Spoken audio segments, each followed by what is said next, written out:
नमस्कार, मैं भारती जी ward number 12 ज़िला मुंगेर से अपने उसी पुराने मुद्दे ऑपरेशन सड़क के तहत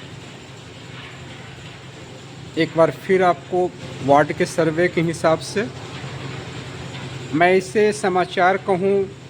समाचार तो वह होता है जिसका विरोध तत्क्षण हो, जहाँ विरोध ना हो वहाँ सहमति हो जाए, वह समाचार नहीं होता। तब नैरेटिव खड़ा करने पड़ते हैं। संभवतः मैं नैरेटिव ही खड़ा कर रहा हूँ, इसलिए खड़ा कर रहा हूँ क्यों सरकार कहती है बार बार कि मैं माननीय हाईकोर्ट के आदेश से अतिक्रमण हटवा रहा हूँ।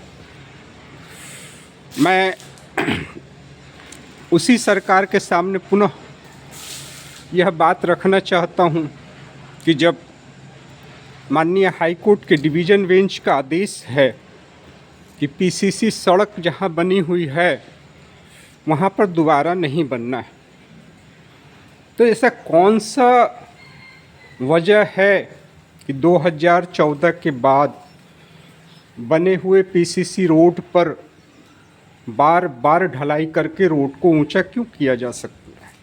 ये सवाल उठता है। क्या माननीय हाईकोर्ट के आदेश मानने के लिए लोक सेवक बाध्य नहीं है? पूरे बिहार में वह आदेश लागू है। अर्बन सेक्रेटरी, प्रधान सचिव, सभी का हलफनामा है कि जहां एक बार पीसीसी रोड बन चुकी है वहां दोबारा नहीं बनना है। क्या वजह है? लोग कहाँ विरोध करेंगे, कैसे विरोध करेंगे? एक बार रोड जो बन जाता है, परमानेंट सीमेंट कंस्ट्रक्शन, अब देख रहे हैं कि कितनी बार स्थलीय सर्वे, इसे झुटलाया नहीं जा सकता है कि कितना ऊंचाई किया गया रोड का। इससे साफ लग रहा है कि माननीय हाईकोर्ट के आदेश के बाद भी पीसीसी सड़क पर सड़क बनती रही। क्यों बनी है यह जांच का विषय होगा। इसके खिलाफ आवाज़ क्यों नहीं उठाया? और सबसे बड़ी बात है कि वह लोक सेवक कौन है जो इस बने हुए पीसीसी रोड पर दोबारा एस्टीमेट पास करके सड़क का बनवाने का आदेश जारी करा लेते हैं। यह जुड़ा हुआ मुद्दा बहुत अहम है। मान लीजिए सड़क पूरी बनने की आवश्यकता नहीं होती, बहुत कम मात्रा में बनना, जैसे आप एक नई तकनीक देख रहे हैं कि अब सड़क से ऊपर नालियाँ बनाई जाती, तो फिर पीसीसी उखाड़ने का सवाल कहाँ उठता है?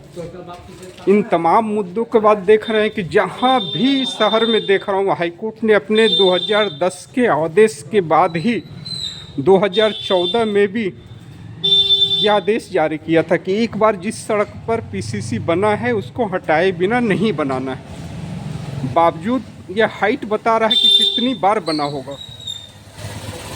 मैं खुद एक अधिवक्ता होने के नाते इस प्रश्न पर काफ़ी गंभीर सोचता हूँ कि आखिर कौन सा वह मनोवैज्ञानिक कारण है जिसके कारण यह सड़क पे सड़क बनते चली जाती है, जबकि हाईकोर्ट का यह आदेश स्पष्ट है कि नहीं बनना है।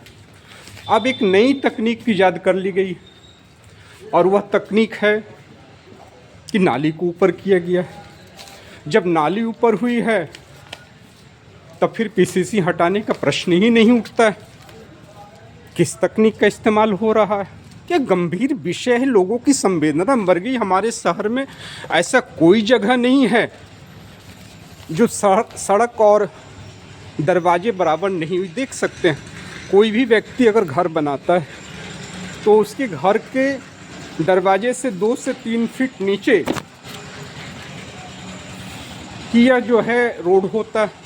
कितनी बार ऊंचाई बनी, खास करके यह जो निर्माण हम देख रहे हैं, अब इस नाले के निर्माण के साथ साथ जो है सड़क की ऊंचाई बढ़ते चली जाती।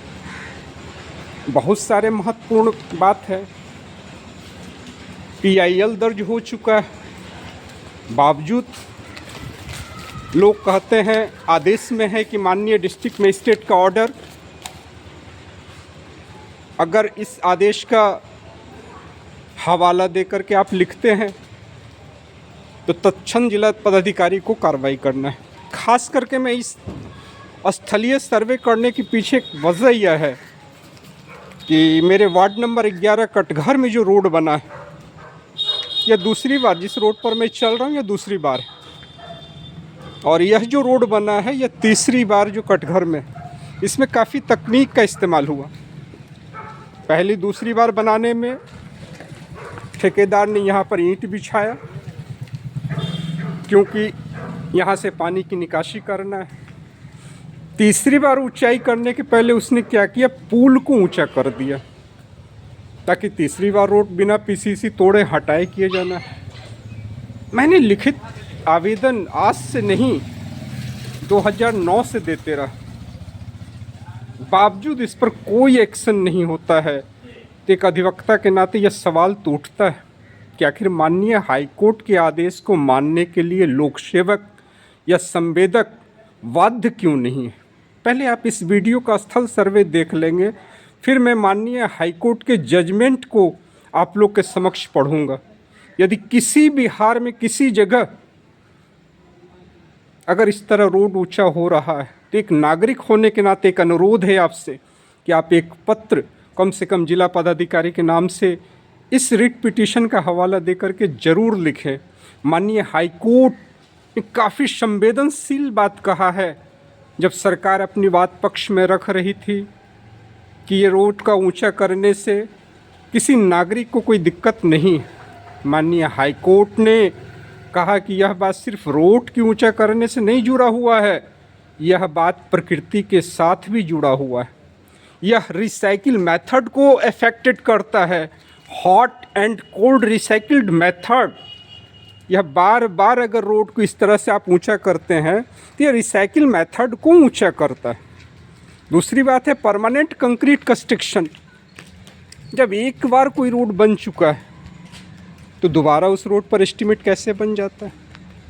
खासकर वहीं रोड बनना है जहाँ पर कोई स्तर क्षतिग्रस्त है, तो फिर जो काम 5,000 से 50,000 के अंदर हो सकता है, उस काम के लिए 5 लाख से लेकर के 10 लाख का टेंडर पास होता है। इसके पीछे कौन सा मनोवैज्ञानिक कारण है। मैं जिस जगह को आपको दिखा रहा हूँ, यह सीवरेज और नल जल योजना के तहत टूट करके क्षतिग्रस्त हो चुका है। इसके देखरेख के जिम्मा किनको है, उन्हीं को करना है। लेकिन नहीं, ऐसा नहीं होगा। एक ठेका के बाद दूसरा ठेका आ जाएगा। और तो और मेरे मोहल्ला वार्ड नंबर 11 कटघर में जो ये रोड बना, इसकी ऊंचाई जो आप देख रहे हैं, ये तीसरी बार ऊंचाई हुई है। क्या माननीय हाईकोर्ट का आदेश का अवहेलना नहीं है? क्या मैंने बार बार 2009 से लगातार जिला पदाधिकारी से लेकर प्रधान सचिव सबको सूचित किया है माननीय हाईकोर्ट का आदेश का हवाला देते हुए कि आप इस पर संज्ञान लें। जब एक अधिवक्ता के आवेदन पर संज्ञान नहीं लिया जाता है और यह कार्य हो जाता है, तो एक प्रश्न उठता है कि एक अधिवक्ता के पास अगर कोई व्यक्ति पहुंचे और उससे कहे कि सड़क ऊंचा के खिलाफ आवेदन दे, तो वह क्या कह सकता है, उसे कहाँ न्याय दिला सकता है। यह माननीय हाईकोर्ट का आदेश था कि बने हुए रोड को तोड़ के हटा करके जितने हिस्सा को बनना है उतने ही हिस्सा को आप बनाएंगे। एक नई तकनीक अब देख रहे हैं, दोनों तरफ नालियाँ हाइट कर दी जा रही। जब मैंने कल लाल दरवाजा से पूछा, अब मैं उसे नाली भी नहीं कह सकता हूँ, जो बयान लोगों का आया वह कहा कि बरसात का पानी इसमें रहेगा, मतलब वाटर स्टोरेज टैंक आप उसे कह सकते हैं। तो क्या यह भी एक तकनीक है? यह भी एक आड़ है कि अगर नाली दोनों तरफ से ऊंचा उठ जाता है तो हम अगर कहते हैं कि पीसीसी तल सड़क को तोड़ो, तो संवेदक कहेगा कैसे तोड़ेंगे, रोड तो उसके बराबर मुझे ऊंचा करना है। अगर कोई हाईकोर्ट में रिट पास होता है तो भी वहाँ यही बात का डिफेंस लेंगे कि दोनों तरफ जब ऊंचाई उठी हुई है तो इसको तोड़ने का प्रश्न ही कहाँ है। प्रश्न है, माननीय हाईकोर्ट ने उस पूरे ऑर्डर में पूरा पोस्टमार्टम किया है, और वह पोस्टमार्टम किसी भी संवेदक के लिए नहीं, उसको आदेश देने वाले एजेंसी के ऊपर होती है। अभी का कार्य अब निगम और पीएचडी नहीं करती है, यह कार्य जब बुडको का हवाले कर दिया गया है, Bihar infrastructure development corporation limited के हवाले है, यह सवाल अब उनसे भी पूछा जाना चाहिए कि क्या आप हाईकोर्ट के आदेश को मानने के लिए बाध्य नहीं? क्या जहां पर एक बार पीसीसी रोड बना हुआ है उस पर कितने बार पीसीसी रोड ढाल दिए जाएंगे? इसकी ऊंचाई से लोगों में जो परेशानी होगी, कितनी बार परेशानी होगी? शहर में अब ऐसा कोई दरवाज़ा घर नहीं दिख रहा है जो रोड और दरवाज़ा एक ना दिख रहा हो। एक गंभीर प्रश्न है। अगर लोग यहाँ मौन होंगे तो समाचार बनाने के लिए फिर नैरेटिव का ही सहारा लेना पड़ेगा। मैं इसी तरह वार्ड का हर सर्वे का अपडेट आपके साथ रखूँगा, ताकि अगर कभी माननीय हाई कोर्ट में किसी को रिट दाखिल करना हो तो यह बतौर साक्ष्य भी देखा जा सके कि किस तरह उनके आदेश का खुला उल्लंघन हुआ है। नमस्कार, भारती जी मुंगेर।